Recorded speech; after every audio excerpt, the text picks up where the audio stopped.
नमस्कार. तू ही रे माझा मितवा या सिरियलच्या आजच्या भागामध्ये आपण पाहत आहोत. आजी इथे मामांना सांगत असते की आपल्याला अंजलीला आपल्याकडे घेऊन यायला पाहिजे, कारण होळीच्या सणाच्या वेळेला लहान मुलांना आणि घरातल्या गरोदर बायकांना खूप जपायचं असतं. त्यावेळेचा काळ खराब असतो आणि तिकडे मात्र अंजली कधी एकटी असते, कधी सोबत नसतं कोणी. अशा वेळेला एकटं नको राहायला असं आजीला वाटत असतं. पण आता त्याच्यावर पर्याय काहीच नाही, कारण ती इकडे यायला तयार नाही आणि तिच्यासोबत आपण मग कसं राहणार. हे सगळं बोलणं इथे अर्णव त्याच्या रूममधनं बाहेर येताना त्याच्या कानावर पडल्यामुळे तो तिथे उभा राहून ऐकत असतो. ते ऐकून त्याला खरंच वाईट वाटत असतं की आपल्या ताईवरती, आपल्यावरती ही अशी कशी वेळ आली आहे. आपण एकमेकांच्या सोबत नाही राहू शकत, आपण किती कात्रीत सापडलो आहे हे त्याला सतत जाणवत असतं. त्या गोष्टीचं त्याला वाईट वाटत असतं. आपली आई जर आपल्यासोबत असती तर हे कधी झालंच नसतं.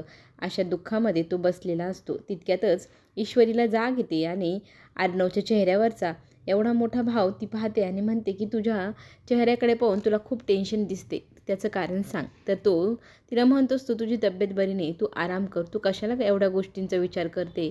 तर ती त्याला प्लीज सांगा ना करत करत विचारू लागते.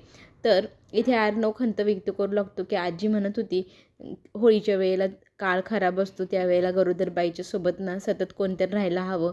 तर ती तिकडे एकटी असणार. आता एवढं मोठं होळीचं सण आहे, त्या पण ती एकटी राहिली घरामध्ये. तिच्या बाबतीत जर काही दुर्घटना घडली तर हा विचार करून मला भीती वाटते. तर इथे ईश्वरी म्हणू लागते फिकर नॉट, माझ्याकडे एक ऑप्शन आहे. आपण जर तसं केलं तर आपण ताईला आपल्याकडे आणू शकतो. तर ते ऑप्शन सांगितल्या अर्णव राकेशला फोन लावतो आणि त्याला ताईला घेऊन होळीला घरी यायचं असं सांगू लागतो. तर तो म्हणतो मी का आणू, तुझ्यावर किती वाईट वेळ आली, तुझी बहीण तुझं फोनही उचलत नाही. इथे राकेश त्याला चिडवू लागतो. तर इथे शांत डोक्याने अर्णव त्याला म्हणू लागतो की हे बघ, तुला मी 5 लाख रुपये देतो, फक्त ताईला घेऊन इथे तू ये. तर तो म्हणतो 5 लाख? 5 लाख फारच कमी किंमत आहे बाबा, मला एवढं कमी किमतीत नाही जमणार. अर्णव पैसे वाढवू लागतो. तर 7 लाखापर्यंत वाढल्यानंतर इथे राकेश तिला घेऊन येण्यासाठी तयार होतो. आता राकेश तिला घेऊन येणार म्हटल्यावर अर्णवला जीवात जीव येतो आणि बरं वाटतं की माझी ताई ह्या निमित्ताने का होईना सणाला माझ्याकडे येईल. राकेश मात्र म्हणत असतो काय वाईट परिस्थिती आणि वेळ आली आहे रे तुझ्यावरती. तुझीच बहिणीचा वेळ तुला मिळवण्यासाठी मला एवढे पैसे द्यावं लागतं आहे. एक काळ होता तू माझ्यासाठी 1-1 रुपयासाठी मला त्रास देत होता. आणि हे एवढं बोलून तू फोन ठेवतो. इथे मात्र आता लिस्ट बनवत असते अंजली होळीच्या सणासाठी. आपल्याला होळीच्या सणाला काय काय सामान लागणार, काय काय वाण सामान आणायचं आहे, ह्या गोष्टींची लिस्ट बनवत असताना राकेश तिला म्हणू लागतो की तू हे सगळं बंद कर, आता आपल्याला आपल्या घरी जायला हवं.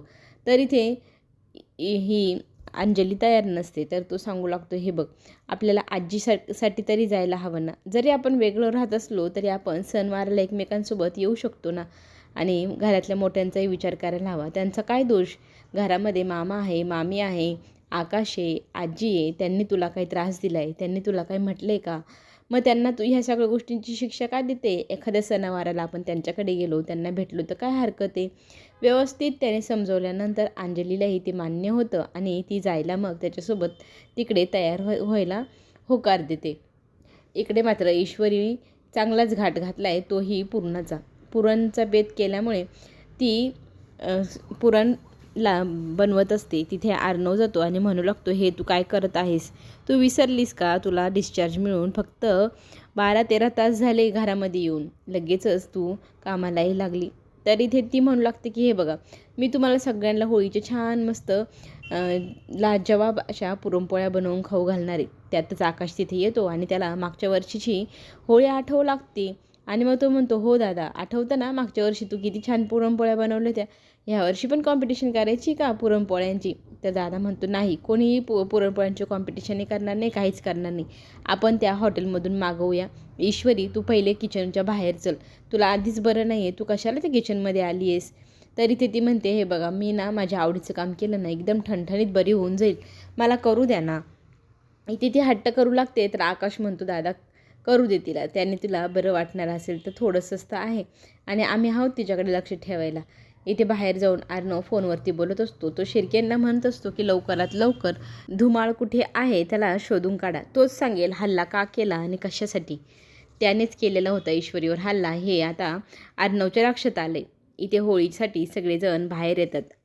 सगळ्यांना पाहून इथे आनंद होतो. होळीची इतकी छान सुंदर तयारी केलेली असते आणि त्यातच ना वल्लवी म्हणू लागते की होळीची मज्जा तर अंजली इथे असते ना तरच आली असते. अंजली इथे नाही तर त्या होळीची मज्जाही येत नाही आहे. तितक्यातच पाठीमागून कोणाच तरी येण्याचा आवाज येतो तर सगळेजण मागे वळून पाहत असतात. तर तिथे अंजली आणि राकेश उभा असतो. खरं तर इतके पैसे दिल्यावरती का तयार नाही होणार हा राकेश होळीसाठी येण्यासाठी? त्याने बरोबर अंजलीला तयार केलेलं असतं आणि होळीच्या सणासाठी तो तिला घेऊन आलेला असतो.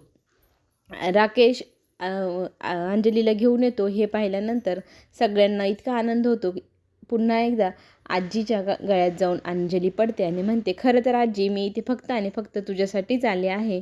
एवढा मोठा सण आहे, तुला वाईट नको वाटायला, एकटं राहायला नको, म्हणून मी तुझ्यासाठीच इथे आली असं म्हणत ती आजीच्या गळ्यात मिठी मारून पडते.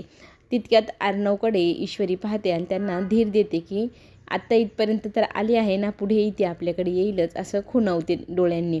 इथे वल्लवी म्हणते की बरं झाली बाई आलीस तू आता तुझ्याच हाताने होळीची पूजा कर. तर राकेश लगेचच म्हणू लागतो, आता नवीन जोडपं आलं ह्या घरात, इतकी वर्ष आम्ही केलीच की जोडीने पूजा, ह्या वर्षी त्यांना मान द्या, त्यांना जोडीने पूजा करू द्या होळीची.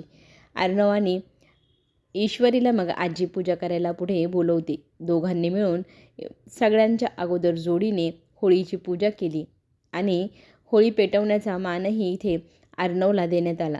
आणि होळी पेटल्यानंतर मग सगळेजण छान प्रकारे होळीचं दर्शन घेत असतात, पूजा करत असतात. सगळ्यांची पूजा झाल्यानंतर अर्णव आपल्या बहिणीकडे वळून पाहतो तर लगेचच अंजली तोंड फिरवून घेते. अंजली आपल्याकडे पाहतही नाही, बोलण्याचा प्रयत्नही करत नाही. ही गोष्ट ही खटकते अर्णवला. पण इथे ईश्वरी त्याला समजावून सांगते की ताई इथपर्यंत पोचल्या आहे तर पुढेही त्या आपल्यासोबत राहतीलच, तुम्ही फक्त आशावादी राहा, पॉझिटिव्ह राहा असं म्हणत पुढील भागामध्ये आपल्याला पाहायला मिळणार धुमाळांना शोधण्याचा इतका प्रयत्न अर्णवने केला आहे. धुमाळ जवळजवळ हाती लागणार ही बातमी अर्णवपर्यंत पोचते आणि ती फोनवरचं दोघांचं बोलणं वल्लवी पाठीमागं उभं राहून ऐकत असते. वल्लवीने हे सगळं ऐकल्यावरती तिला शॉक बसतो. जर धुमाळांनी माझं नाव सांगितलं तर अर्णवसमोर माझं भांडं उघड पडेल. आता अंजलीताई थोड्या वेळाने तिच्या घरी निघून जाणार. ही गोष्ट कळल्यावर अर्णव थोडासा नाराज होतो. तर ईश्वरी म्हणते की आपण प्रयत्न करूया, त्यांना इथे राहण्यासाठी हट्ट करूया, नक्कीच त्या इथे राहतील. त्याप्रमाणे इथे राकेशही तिला समजवण्याचा प्रयत्न करत असतो की आपण आज इथे राहायचं का? तर इथे राकेशला अंजली मी इथे राहणार नाही आणि आपण आपल्या घरी जायचं असा स्पष्टच इशारा देते. चला पुढे काय होणार पाहण्यासाठी आपण पुन्हा भेटूया. धन्यवाद.